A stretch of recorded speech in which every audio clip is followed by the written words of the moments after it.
I'm Dr. B, and this is Dr. J. Hey. Today we're going to talk about why we don't recommend running.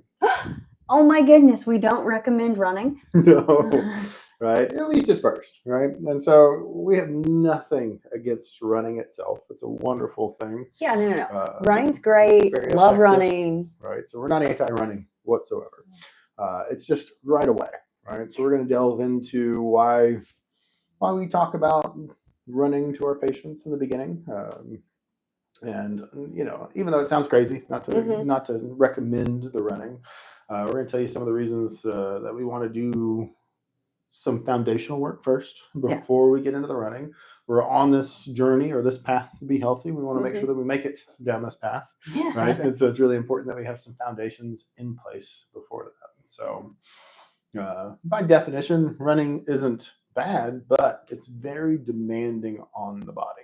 Yeah, it's really complex. Like we've all been running our entire life, right? So you start off running as a kid, and so it seems very natural, especially whenever you want to start making positive changes in your life and in your health. You hear, oh, okay, I need to improve my cardiovascular system. What's good for that? Cardio. I should run. Makes good sense.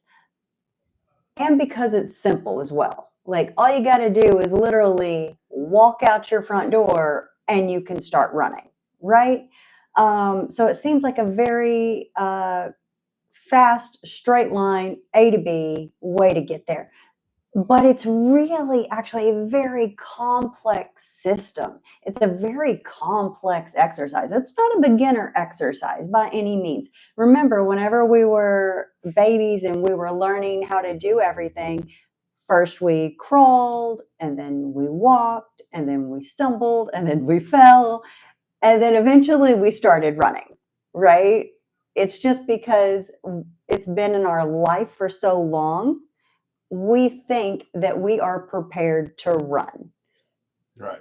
And so running is one of the most biomechanically intense exercises that we can do. It requires every part of our body to work in unison, in symphony with each other in order for it to go well and to be something that you can continue to do for a long time. Yeah. You may be able to run a little bit in the beginning, but you're going to start seeing new injuries, more chronic injuries, more problems with things. Things are going to pop up that you didn't even know were a problem. So for the vast majority of people that are just coming out of the office, haven't done anything in years, I would not recommend running right off the bat. Yeah.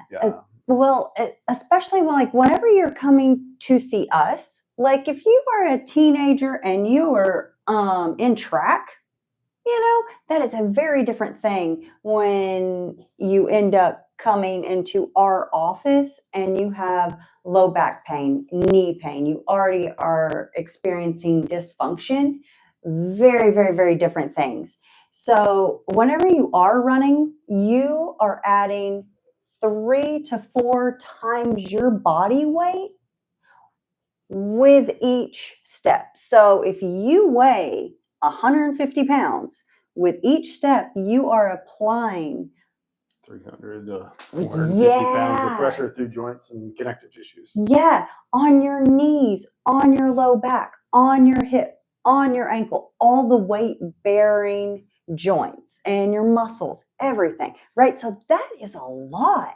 And then you do that for a couple miles, you're talking about a couple thousand times. Yes. Right. And so it's really hard on our body really quick. So you really want to have the most efficient and effective body. You need to have all the biomechanics there. And if your body isn't aligned, if it's not strong, if it's not stable, if the connective tissue is not really in there, that's where we're going to start to have some problems. If you're showing up with, say, like sciatic nerve issues, we definitely have some problems in the hip, the lower back, the pelvis. We're going to see some muscle issues within the hamstrings, the gastroc, even down into the foot. Sometimes we'll even have foot drop that's going to start to happen. So there's no way that running would be a good idea if you have sciatica. Right. And it's not that you can't, like if you just love in your soul to run, I understand, I hear you, I see you. And it's not that you can't get there again. It's just you have to build that foundation first. Otherwise, it's like trying to run what is you're going to just compensate even more so during the running process. Make things worse. The analogy I always use for knees, lower body, is going to be an alignment issue in your car, right? So if you're driving down the street and your alignment's good, your wheels are all like they're supposed to be, you can go forever, right? So an average set of tires is going to go 40,000 miles. It's going to be perfect. All of a sudden, we have some problems with, say, the ball joints and the alignment gets off. So we're starting to get one of the wheels to twist out just a little bit. It's going to start to wear out the inside of the wheel. And that's one of the most common knee injuries that we'll see is that the inside of the knee starts to wear out. If I don't go to the mechanic and I don't get that part fixed or realigned pretty quickly, no matter what I do, no matter how many tires I put on that car, it's still going to wear out that tire. Oh, yeah. And then if I'm driving down the highway at 100 miles an hour for 100 miles, I'm going to wear it out really quick. If I inched my way over to the mechanic and got it to fix, that's where we could think that's where the correction could happen so that we could go down the highway at 100 miles an hour and not ruin our tires. Yeah. So like 90% of people who come in here, they have biomechanical dysfunction. Whenever we say that, we're just saying like we have imbalances in the muscular and skeletal system, right? And like 7 out of 10 people have like sleepy glutes, right? So glutes that aren't working. And if you're trying to run without your glutes firing, what'll end up happening is while you're supposed to be doing this as you're running, you'll start turning. And because you're turning, that's going to put a lot of wear and tear on your low back, which is what a lot of people feel. They start running, they're like, oh, my low back's hurting. And it's because it's taking the motion that the hips and the upper thoracic is supposed to be doing.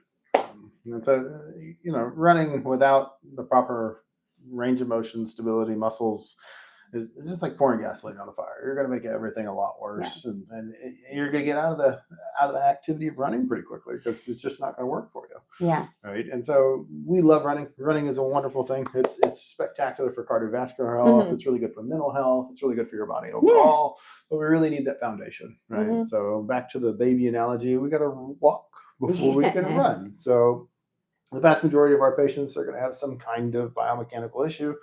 So that's what we work on. So we work on correctly using the body. So we want to be able to walk, right? So we really got to get that movement pattern in there. We have to have the right biomechanics. So the things that we're thinking about is the glute activation. Right. Core stability. Right? Postural movements, exercises, positioning. So if I'm always running hunched over like this is just not going to work out for me. And then really getting the activity in the muscles, so more of a dynamic stretch instead of a static stretch. We really want to get that energy of the connective tissues so that they can absorb the damage that's potentially going to be there, and so that everything's working together. Yeah, and it's range of motion movement. One of the nice things about dynamic stretching is that it's neurologically going to stimulate the connective tissues in order to perceive what you're doing with your body so that you have less chance of injury and so you don't damage yourself easily. And then we start off with things, once we get the baselines, the very basics of function, start out with simple things. So more like walking. So treadmill walking, slight inclines, that's definitely a good starting point for cardiovascular exercise. Oh yeah. Elliptical, right? So that's a low impact. It kind of forces you to stay in a good point in a good position with the arms involved, and it works on the cross crawl pattern. Cycling is a really good one. It's going to build up a lot of the strength in the musculature. It's going to definitely affect the cardiovascular system and build that up for us because we need that to work before we start running long distances anyway. And swimming. You can also like swim. That's great. Right, that's a really good cardiovascular exercise. Virtually no impact. Yeah, very good for our body. Helps a lot of range of motion through the shoulders. Right, upper and lower body. I love it. Right, and so really focusing on the foundations of your body, making sure that it's working the way that it's supposed to before you get into running is going to be really important. Functional movement assessments, that's the foundations of what we're working on. You can get that done with a chiropractor. You can get that done with a personal trainer. There's a number of people or professions that are really good at this. Some sports med guys, really good at the functional assessment. So functional movement assessment's really a starting point to see where your deficiencies are. Maybe they just point them out to you and you can work on those on your own and get back into the running. But really stair step. So you want to work on getting things going, getting the function in it, and start moving towards that running part. So compensations that we commonly see when you're trying to run is that like you were talking about, we lose the glutes, the quads start becoming very dominant, the psoas or the deep hip flexor becomes very Yeah, dominant. The yeah, yeah, yeah. hamstrings just get tight and they stop working, so they're Mm-hmm. just holding things in place. They're not doing their job anymore. We get in this very forward carried run, Yeah. very inefficient for the body, not very good. You're not going to be able to run very long like that. It puts a tremendous amount of stress and strain on the knees, the hips, the lower back.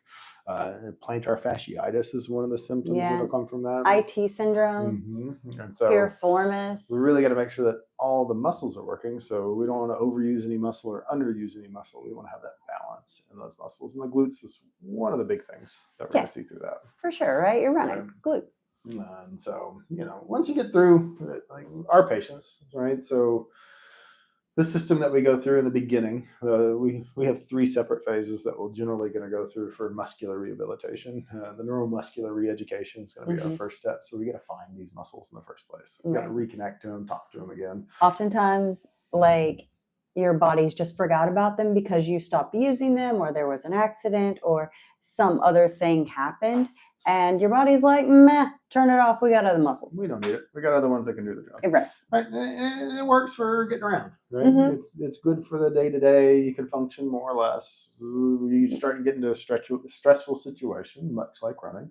All of a sudden, your body's like, whoa, wait a minute. We can't do this. Yeah, right? for sure. And so we'll see more of those things. So yeah. So in summer, we see a lot of people coming in because they are trying to be more healthy. They are trying to be more active. They are trying to get out in the sun. And they're all like, oh, man, I was just running again and I threw out my low back, or the bottom of my foot's killing me. Yeah, skiing's a good Yeah. one. We get that a lot in the spring. So with our patients, the first phase, we find the muscles. Then the second phase, we're generally going to strengthen those muscles. So we got to connect to them. We got to be able to use them first of all. Then we're going to strengthen those muscles. Yeah. Once we strengthen those muscles, that's when we start to reintroduce exercises that the patients want to get back to.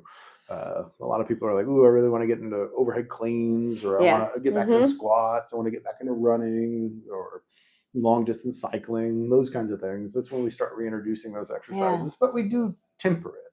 Yeah, so we're definitely gonna start the process. and easy. Slow and easy is always the name of the game. And building ourselves back with the best form. Right. So weightlifting is the easiest one that we can Yeah. assimilate to this. So if I want to deadlift again, and I really messed up my back the last time I was deadlifting, there's going to be some neurological hangups. Your brain's going to be like, I don't want to do this again. Yeah.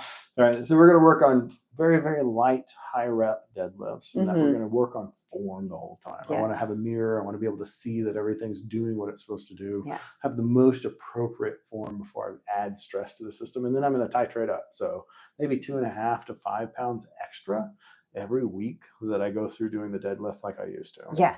It's going to take weeks to get back to numbers that you ever did in the past. Yes. But once you get to the numbers you did in the past, you're like, oh, that was easy. Wow, I feel like I can go way past this. Right. It's because the right parts of your body are working. Yeah. You can recruit all of your body for that exercise, that movement pattern, that deadlift, and all of a sudden everything's much better. Everything's easier. Your new personal best is just going to get blown out of the water. But you have to do that process, and it takes months. Usually in phase 2 is when people start getting a little crazy. Phase 1, they're coming out of pain, but they still understand that, oh, okay, this is the beginning process. But phase 2, they're feeling like little rock stars. And so they're like, oh, you know what? I'm hitting the gym again. I'm going out. I'm going to like ride 12 miles, like this is the weekend. And then they always come back messed up. They're like, we're not there yet. We're easing into this. I love the fact that you are feeling fantastic and that you are ready to get out there again. But it is a slow process whenever it comes to running or any of these other things, just because it takes all of your body working together, and you have to make sure that it's all working simultaneously in order to not injure yourself, really. And it's our ultimate goal for every person that we see, all of our patients, all the parts in between. So we really want to see those things working the way they're supposed to. We want to get them back to these ultimate functional abilities within their life. Yeah. The running, the sports, the basketball, all the things we want to get back to. That's our ultimate goal, and that's where we're going. So we're just trying to help them get there in a timely manner and have the best potential to keep doing that as long as possible. Yeah. Mm-hmm. And so making sure that you have the foundations there. So really, let's not jump right back into things after we hurt ourselves. Say I'm a runner, I've been running for years, and suddenly I have some problems with my knees and my ankles. I'm going to take some time off. I'm not going to be running, but I'm still going to do the cardiovascular exercises. I'm going to do incline walks. I'm going to do different things to keep my cardiovascular system attuned to the running. Yes. But I'm going to rebuild all the structures in between. I'm going to make sure that things are working the way that they're supposed to. My body mechanics are there 100%. And then I'm going to ease myself back into the distances that I'm used to over time. And often it takes longer than what people would like. And that you want it to, for sure. And so we're going to do a walk runs. We're going to do different things where we're building up. So generally, I'm going to have a walk the distance that they're looking for. And I'm going to have them walk 5 minutes, run 1 minute, right? And then we're going to build ourselves up to running the entire time, but that's going to be over a long period of time, weeks and weeks and weeks, to make sure that we're getting there. So that's the take home from this. Yeah. Is that running's great. It's wonderful. It's a beautiful thing. It's spectacular for a number of different things within our bodies. It's super helpful, and humans are just designed for it. Yes. So we're really, really good at that. But we want to have the foundations, the parts and pieces. We want the biomechanics on point before we get back into it, or that we even do it in the first place if we haven't done it in a long time. Yeah. Right? That way you don't hurt yourself. All right. So if you're dealing with any reoccurring injuries, every time you try and run, something goes off. Right? My knee gets messed up, my back hurts, my hip hurts, something like that. That's definitely, it's probably time to get that checked out. Either get a personal trainer or come see a chiropractor that understands the functional medicine portion of things. Find a sports medicine doc that can help you work through those biomechanical issues so that you can get back to the things that you love doing. For sure. And so thanks for visiting us this week. If you have any questions, throw them in the comments, throw them on our website or Facebook or Instagram. We always answer those and talk about those. If you need any more information about our office, we're here in Dallas. We're in the Baylor Complex. We have a website, texasfhc.com. Until next week, we'll see you guys later. See ya.